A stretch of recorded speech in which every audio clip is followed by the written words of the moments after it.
আমি সেই নারী। আমি সৃষ্টি, স্থিতি, শক্তি। আমি বিশ্বদীপটি রাখার পিলসুজ। সৃষ্টির সূচনাকাল থেকে আজ পর্যন্ত আমিই তো বিশ্বরথের সারথি।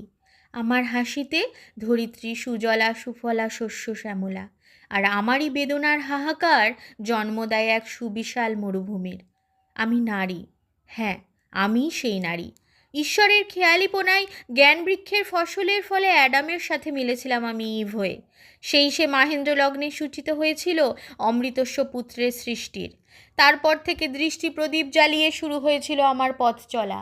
অমসৃণ সে দীর্ঘ চলার পথে প্রদীপের নিচে পড়ে থাকা অন্ধকারে নগ্ন পায়ে চলতে চলতে ক্ষতবিক্ষত চরণখানি বারে বারে এঁকে গেছে রক্তাক্ত আলপনা।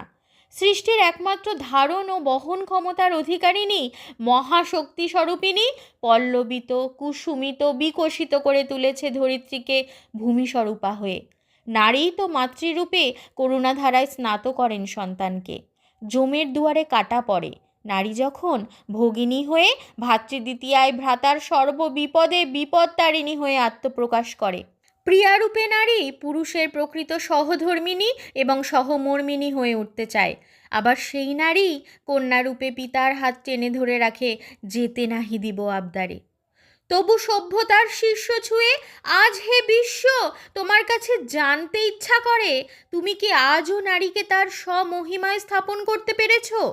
বহুদিন ধরে বহুস্বর বহুসুরে অনুরণিত হতে শুনেছি, নারীকে আপন ভাগ্য জয় করিবার কেন নাহি দিবে অধিকার হে বিধাতা?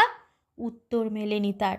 সমাজে সম অধিকারের দাবিকে স্তিমিত করে দেয় শিশুকন্যার 200 বা 2000-এ বিকিয়ে যাওয়া।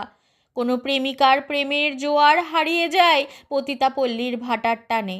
বধূবরণের উৎসবকে কলুষিত করে দেনা পাওনার পাশবিক হিসাব নিকাশ। কোনো সাধারণ মেয়ের অসাধারণ হয়ে ওঠার কাহিনী হারিয়ে যায় বাস্তবের অতি উত্তপ্ত মরুভূমিতে।